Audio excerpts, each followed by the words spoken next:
इस खबर के सह प्रायोजक है paradise collection and shoe store, railway station road, Lalitpur.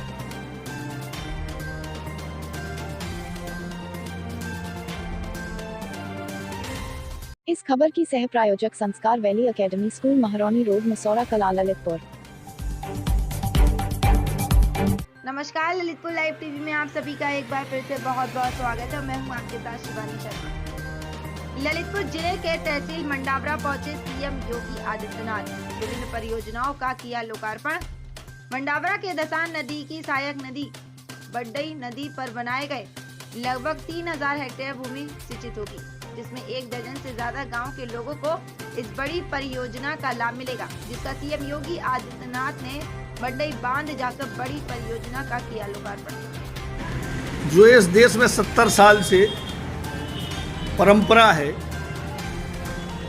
राजनीति का जो मुख्य आकर्षण राजनीतिक दलों का है कि शिलान्यास और उद्घाटन।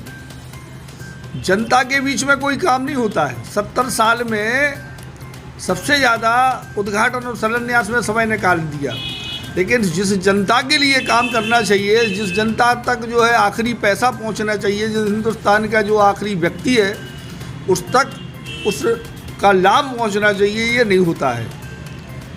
तो एक सिक्के के दो पहलू हैं। जो कांग्रेस का रूप था वही भाजपा का रूप है। पंछी कहते हैं कि चमन बदला है और सितारे कहते हैं कि गगन बदला है, लेकिन शमशान की खामोशी चिल्ला चिल्ला कर कह रही है कि लाश तो वही है, कफन बदला है। तो वही की वही है। डॉक्टर राम मनोहर लोहिया ने कहा था कि हिंदुस्तान का कायाकल्प जब तक नहीं होगा, जब तक राजनेता और सरकारें फिजूल खर्ची पर सीमा नहीं बांधेंगी। दाम बांधो उनका सबसे बड़ा आंदोलन का एक हिस्सा था संसद में, कि एक मिनिस्टर के दौरे पर, मुख्यमंत्री के दौरे पर जनता की गाड़ी कमाई का करोड़ों रुपया खर्च हो जाता, पेट्रोल में, डीजल में, ड्यूटी में, इसमें उसमें, मतलब जनता का पैसे को बर्बाद करके ऐशो आराम करने का काम ये जो है सरकारें अपने उद्घाटन और शिलान्यास में खर्च करती हैं। तो जो परंपरा जो इस देश में फिजूल खर्ची और दाम बांधो कि हमें इतना दाम बांध कर काम करना है, वो नहीं हो रहा है। आज भी जिलाधिकारी का दौरा हो तो 25 गाड़ी उसके दौरे पे चलेगी, कमिश्नर का दौरा हो तो 50 गाड़ी साथ साथ चलेंगी, मिनिस्टर का दौरा हो तो ये पैसा किसका भुगता है। अब आखिरी बात, हम योगी जी से अपना निवेदन करेंगे कि उद्घाटन तो करने आ गए हो, लेकिन उस किसान के मुआवजे के बारे में भी सोचो। जो अपनी ज़मीन से जो बेदखल हो गया है, वो अपने बीवी बच्चों के साथ कहाँ भटकेगा, उसको कौन सुनेगा, कौन उसकी बात सुनेगा, कौन उसको पैसा देगा, कौन उसको रोज़गार देगा। आपने रोज़गार, उसकी किसान का जो रोज़गार था, खेती थी जिससे उसके बच्चे पलते, वो तो छीन लिया, लेकिन उस विस्थापित को स्थापित करने की कला क्या आप में है? जब मानते हम आपको जनप्रिय मुख्यमंत्री, उनको विस्थापित जो उन ज़मीन पे हो गए हैं उनके लिए आवास देते, उनके लिए ज़मीन देते, उनके लिए नौकरी देते। कुछ नहीं है आपके पास, आपके पास सिर्फ छीनने की है। मेरा योगी जी से, उत्तर प्रदेश की सरकार से निवेदन है, भारतीय जनता पार्टी के जो नेता हैं उनसे एक निवेदन है कि किसी को कत्ल की सज़ा देने के पहले उसको कम से कम ये तो पूछो कि उसकी खता क्या है। तुमने ज़मीन तो छुड़ा दी, ये तो आपने सज़ा दे दी कि ज़मीन छोड़ो, बांध बंधना है, लेकिन बांध के साथ उसको पुनर्जीवन कैसे मिलेगा, इसका बस ज़िंदगी देने की भी तो उसके बारे में सोचना चाहिए। और हम तो ये चाहते हैं कि नर्मदा आंदोलन जो मेगा पार्ट करने चलाया, आज भी करोड़ों लोग, लाखों लोग बेघर हो गए। जितने भी आप बड़े बांध बना रहे हो, हिंदुस्तान के लोगों के हाथ किसानों के काट रहे हो, उनके लिए कोई रोजी रोटी नहीं देते हो, आवास नहीं देते हो, और वो मरने के लिए मजबूर हो जाते हैं। नालियों के किनारे, शहर की गंदी नालियों के किनारे रहते हैं।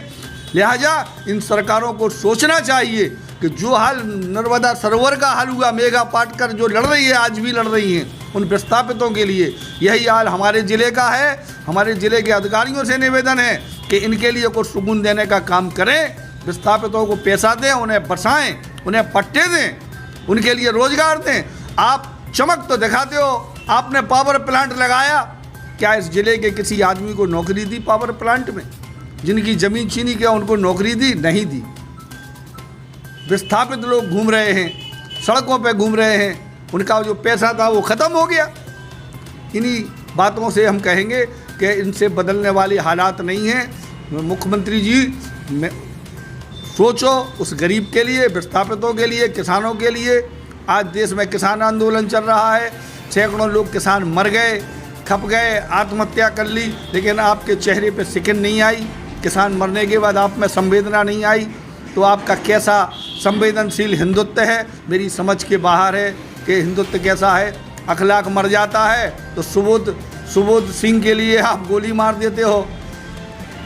बुलंदशहर में उसी दरोगा को जो अखलाक की जांच करता है। आप झारखंड में जब वो लफ्ज़ जिहाद में मार डालते हैं लोगों को, तो आपका मंत्री वहाँ जयंत जो है आपका स्वागत करने मंत्री पहुँच जाता है। तो कौन सा वतन, कौन सा देश आप बनाएं, ये तो हमारी समझ में योगी जी नहीं आता है, ना आपका हिंदुत्व समझ में आता है। अब तो कोई ऐसा मजहब चलाया जाए जिसमें इंसान को इंसान बनाया जाए। और तू अगर भूखा है तो मुझ पे भी निवाला ना खाया जाए, ऐसा मजहब बनाओ कि सामने वाला अगर भूखा है तो हमसे भी निवाला ना खाया जाए, तब कहीं हिंदुत्व का कोई देश बनेगा। आपका ऐसा हिंदुत्व नहीं चाहिए जिसमें इंसान इंसान का दुश्मन हो। ऐसे उद्घाटन नहीं चाहिए जिसमें हमारे गाढ़े पसीने की पैसे चले जाएं। ऐसा उद्घाटन नहीं चाहिए जिसमें लोगों को उनकी कीमत नहीं मिले ज़मीन की, उनको कोई रोज़गार नहीं मिले, उनको कोई जगह नहीं मिले, उनको कोई पट्टा नहीं मिले। इन्हीं बातों के साथ मैं अपील करूँगा कि इनको देखें और इन गरीबों किसानों के बारे में सोचें। देखिए, बंडई डैम निर्माण हो रहा जिसका वो उद्घाटन करने आ रहे हैं, और वो मड़ौरा तहसील में पड़ता है, और वहाँ लोग किसान आज भी आंदोलन कर रहे हैं, उनको मुआवजा नहीं मिला। और मात्र 35 मिनट के लिए माननीय मुख्यमंत्री जी आ रहे हैं। तकरीबन हर जिले से फोर्स बनाई गई और लाखों करोड़ों रुपया खर्च किया गया। आज ये उत्तर प्रदेश का लास्ट छोर बचता है ललितपुर जिला। यहाँ माननीय मुख्यमंत्री जी कुछ देर रुकते, यहाँ के जनप्रतिनिधि और जो स्वयंसेवी संगठन है उनसे मिलते, तो वास्तविक वो तस्वीर बुंदेलखंड की रखते कि यहाँ के हालात क्या हैं, और चीज़ों से भी वाकिफ होते। ये उद्घाटन तो वो लखनऊ में बैठ के भी कर सकते थे हैं, और अगर आए थे तो यहाँ लोगों से मिलते, यहाँ आत्महत्याएं क्यों हो रही, भूखा क्यों मर रहा। और तमाम ये डैम पहले भी यहाँ बहुत डैम है, एशिया में सबसे ज़्यादा डैम कई हैं तो वो ललितपुर ज़िले में हैं। और आज भी कई किसान भूखों मर रहे हैं, मुआवजा नहीं मिल रहा उनके लिए, जो आए दिन घंटाघर पे हो रहे हैं, डीएम साहब के सामने प्रदर्शन करते हैं और आत्मदायी की घोषणा करते हैं। तो माननीय मुख्यमंत्री जी यहाँ टाइम देते, एक दिन रुकते, तो यहाँ की वास्तविक तस्वीर पता चलती उनके लिए। और मैं कह रहा हूँ 100 समस्याओं का एक निदान, 100 तालों की एक चाबी, वो है बुंदेलखंड प्रांत। अगर यहाँ बुंदेलखंड का वो भला चाहते हैं तो बुंदेलखंड प्रांत का निर्माण करें, वो ज़्यादा बेहतर है। वरना ये तो अधिकारियों की और नेताओं की जेब भरने के काम है, यहाँ से यहाँ की जनता को कोई भला होने वाला नहीं है। मध्य प्रदेश में सरकार उनकी, उत्तर प्रदेश में, केंद्र में सरकार उनकी, और हर बार उन्हें, उमा जी तो साध्वी हैं, उन्होंने कहा था, एक साध्वी का वचन है कि 3 साल में हम लोग बुंदेलखंड बना देंगे। आज 6 साल 9 महीने होने वाले हैं और बुंदेलखंड प्रांत नहीं बना। तो ये लोगों की तो कथनी और करनी में फर्क है। हम लोगों का तो वोट लेने के बाद वो लोग भूल जाते हैं। आज भी फिर से अब जैसे ही चुनाव शुरू होना है और बुंदेलखंड की बात उठने लगेगी। और हम लोग तो संघर्ष कर रहे हैं। और मैं आपको बता दूं, यहाँ सब कुछ अच्छा है, यहाँ मिनरल्स बहुत है, रॉक फास्फेट, डायस्पोर्ट, पैरापेलाइट, यूरेनियम, तांबा, जस्ता, जिंक, सोना, सिलेबस्टोन, पता नहीं कितना मिनरल्स है। उसके बाद भी यहाँ का किसान 2 टाइम की रोटी नहीं खा पा रहा। यहाँ शिक्षा नहीं है, यहाँ स्वास्थ्य नहीं है, यहाँ पे सिर्फ शोषण है और उपेक्षा है। आज जितनी जमीन खाली है, आज ये 15वां डैम बन रहा है यहाँ पे, और बड़े बड़े डैम बन रहे हैं। यहाँ जमीन है, आज पावर प्लांट लगा, यहाँ पे 2000 मेगावाट बिजली बन रही है, यहाँ के आदमियों को बिल्कुल काम नहीं मिल रहा। तो हम ये कह रहे हैं कि आप तो बुंदेलखंड प्रांत बनाए, अगर बुंदेलखंड का भला चाहते हैं, उसी से इधर की भाग बदलेगा, यहाँ के आदमियों को रोजगार मिलेगा, आत्महत्या रुकेगी, पलायन रुकेगी। उमा भारती इस बात को समझ गई थी कि हमने कहा है कि हम बुंदेलखंड 3 साल में बनाएंगे, और 5 साल का उनका पूरा कार्यकाल हुआ, और उसके बाद भी उन्होंने बुंदेलखंड नहीं बनाया। हम तो उनकी गाड़ी के आगे, वो जब स्टेशन पे आई थी तो हम लोग तो गाड़ी के आगे बैठ गए थे। तो उन्होंने कहा था अभी 3 साल में 3 महीने बकाया है, उन 3 महीनों में हम बुंदेलखंड बनवा देंगे। लेकिन क्या करें, वही ढाक के 2 पात वो अपने वचन पे खरी नहीं उतरी और अब नेताओं पे विश्वास करना हम लोगों ने बंद कर दिया। हम लोग तो अब संघर्ष में उतारू हैं और अब इसके बाद हम लोग चाहते थे योगी जी अगर बुंदेलखंड का भला चाहते हैं तो बुंदेलखंड प्रांत निर्माण तो वह था ही कि हम चुनाव हार जाएंगे, इसीलिए तो वो चुनाव टिकट नहीं लिया, उन्होंने चुनाव लड़ी नहीं।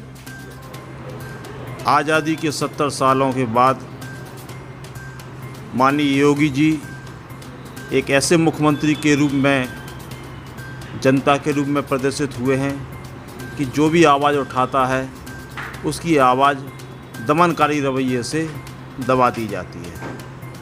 और जनपद ललितपुर उत्तर प्रदेश का सबसे पिछड़ा हुआ ज़िला है और वहीं कई मायने में एशिया में या भारत में एक ज़िले में सबसे ज़्यादा बांध होने का गौरव भी इस ललितपुर को प्राप्त है।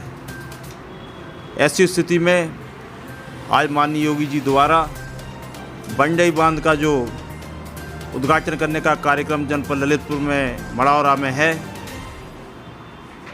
वह उद्घाटन जनता के जो टैक्स की पूंजी है, टैक्स जो जनता जमा करती है, कोरोना काल में संसाधनों का अभाव है, आर्थिक स्थितियां कमज़ोर हैं, चाहे वो जनता हो या सरकारें हों। ऐसी स्थिति में इस तरीके के दौरे कर जनता के पैसों की बर्बादी करना न्यायोचित नहीं है। और योगी जी द्वारा मड़ौरा में जो ये उद्घाटन का कार्यक्रम रखा गया है, वह मात्र जनता से दूरी बनाने के लिए रखा गया है, क्योंकि अगर जिला मुख्यालय स्तर पर उनके द्वारा यह उद्घाटन किया जाता और एक दिन का कार्यक्रम उनका यहाँ रुकने का होता तो यहाँ के पीड़ित जो किसान हैं, आज भी मड़ौरा क्षेत्र में जो बांध बना हुआ था सपा शासन काल में, उसके मुआवजा के लिए लगातार धरना और उपवास करते चले आ रहे हैं, उनकी आज तक कोई सुनवाई नहीं है। अच्छा जब होता जब माननीय योगी जी उन किसानों की आवाज़ को सुनते और उनके मुआवजा के प्रकरणों का निस्तारण कराते, उसके बाद निर्विवाद रूप से बंडई बांध का उद्घाटन करते। और यह उद्घाटन उनके द्वारा लखनऊ में बैठ के भी किया जा सकता था, लेकिन यहाँ आकर और जनता से जिला मुख्यालय से दूरी बनाकर मड़ौरा के क्षेत्र में मात्र 40 मिनट के लिए अपना आगमन का समय तय करना और करोड़ों रुपए की बर्बादी करना, कोरोना काल में जिस तरीके की आर्थिक स्थिति लोगों की ख़राब है, सरकारों की स्थिति ख़राब है, ये पैसे की बर्बादी ठीक नहीं है। और उस पैसे से जनता को कुछ सौगातें दी जा सकती थीं और यह उद्घाटन लखनऊ में बैठ के भी किया जा सकता था। अब आदरणीय मोदी जी और योगी जी के नेतृत्व में न खाएंगे, न खाने देंगे, न सोएंगे, न सोने देंगे। मित्रों, ईमानदार कोई है तो आदरणीय योगी के नेतृत्व में उत्तर प्रदेश का सरकार चल रहा है। मित्रों, ये ईमानदारी के रास्ते पर चल रहा है। इसी तरह मित्रों, पहली बार इस राज्य के अंदर और बुंदेलखंड विशेष रूप से जो बुंदेलखंड एक्सप्रेस हाईवे बन रहा है, चाहे कॉरिडोर बन रहा है, नौजवानों को रोजगार, अब यहाँ के नौजवान पलायन नहीं करेंगे और दूसरे राज्य में भी नहीं जाएंगे मित्रों, और यही उनको रोजगार मिलेगा। वन डिस्ट्रिक्ट वन प्रोडक्ट पहली बार, और इसको केंद्र ने स्वीकार किया है मित्रों, पहली बार केंद्र ने स्वीकार किया है। हर जिले का प्रोडक्ट अब पूरे देश के अंदर बिक्री हो रही है।